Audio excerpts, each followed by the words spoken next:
Are you wondering what you should be doing right now in October so that you're ready for Black Friday? Maybe you sell at in-person markets. Maybe you're on Etsy or you sell on e-commerce and Shopify or Amazon. Maybe you're even in a few local boutiques or finally getting into wholesale.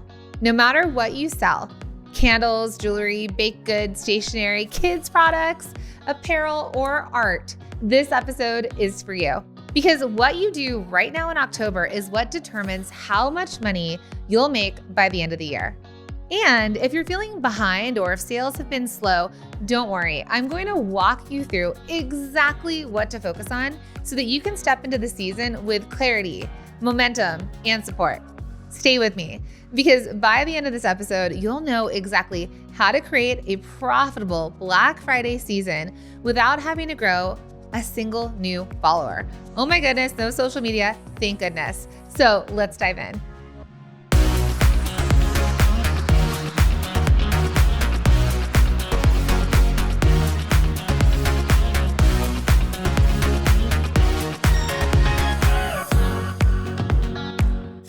Hey, Product Boss, and welcome back to the Product Boss Podcast. I am Jacqueline Snyder. I am the founder and your go-to coach for building a product-based business that's both profitable, sustainable, and actually fun to run.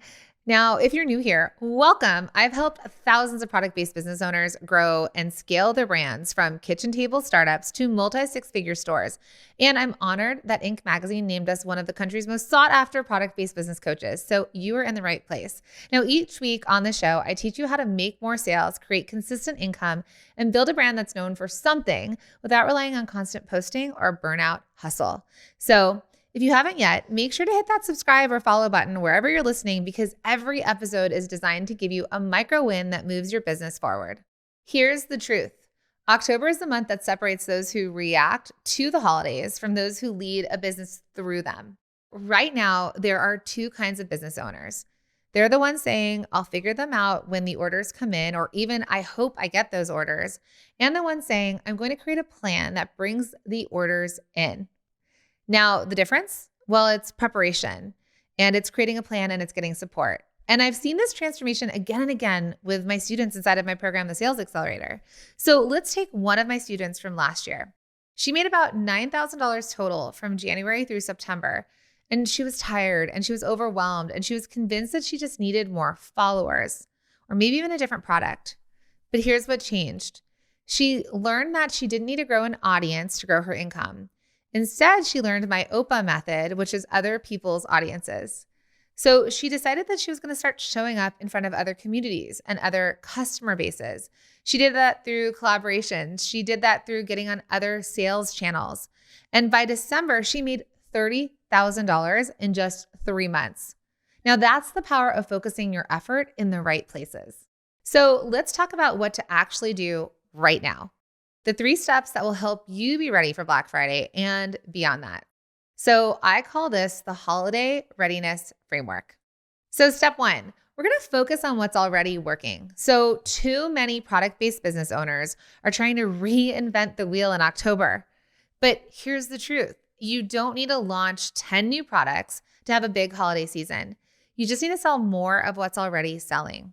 So ask yourself, what are my best sellers right now? What are my best sellers in the season?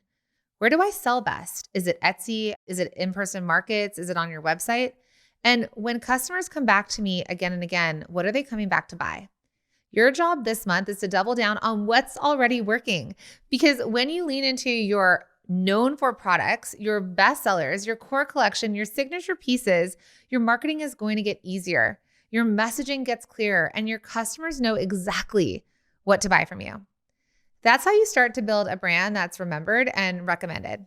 Now, that's step 1, focusing on what's already working. Step 2 is how do you get in front of other people's audiences, right? And that's using my OPA method. This is my secret sauce.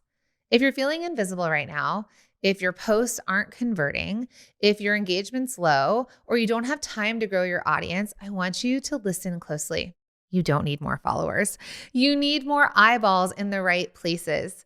So instead of trying to grow your own audience from scratch, I want you to borrow someone else's.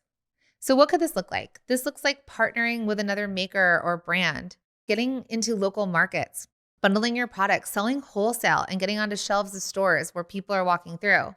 Maybe it's getting featured in a gift guide or doing a giveaway with a complimentary brand. Or even, you might want to collaborate with a subscription box or an influencer that shares the same ideal customers. These are all ways of getting in front of other people's audiences without ads, without needing a big following, and without waiting for the algorithm to bless you. And when you do this strategically, you create visibility that converts. Real people finding and buying your products in real time in the places that they're shopping. You want to make sure that you're selling in the right places. Now, step 3 is to maximize the value of every customer. So once those customers land, your next focus is turning them into repeat buyers. So let me give you an example. One of my students, Nancy, is such a perfect example of this. She sells in person, mostly at markets, and she used to think, I just need more customers. But once she learned how to sell better to the ones she already had, everything changed. She raised her prices, she improved her displays, and she introduced small bundle options and limited edition upsells. And do you know what she did in the season? She doubled her biggest month ever, selling the same number of units, just at a higher price with better margins.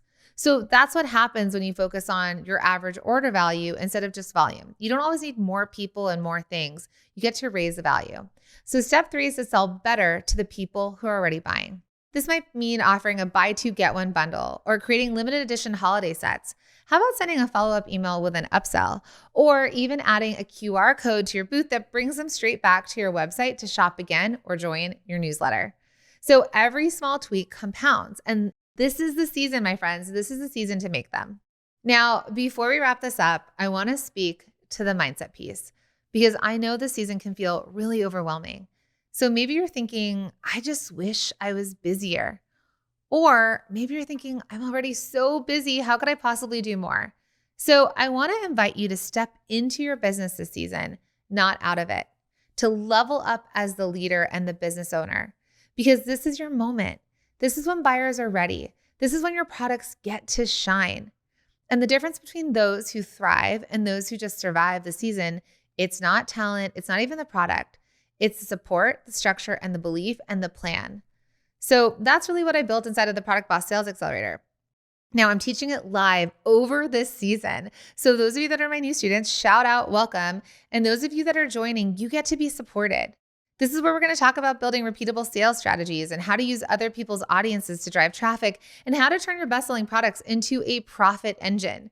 So if you're craving accountability and clarity and you want a coach to walk you through this, plus a community that just gets it, my friends, it's your time to join. You don't need to do the season alone. I'll drop a link in the show notes if that feels like something you're called to. Come explore it with us because I'd love to support you. So here's the thing, Product Boss. Challenge for this week. I want you to choose one of the 3 steps and take action today. Maybe the first one is you're going to focus on what's already selling, or you're going to get in front of other people's audiences, or find one way to raise your average order value.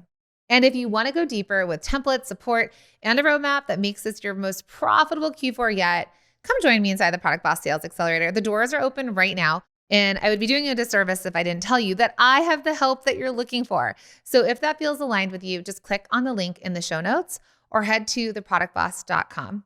And if this episode has helped you, it would mean so much if you subscribed to the show, left a quick review, or share it with another maker or product boss that needs this message. Listen, you've worked hard to get here, and now is the time to step into your business like the CEO you already are.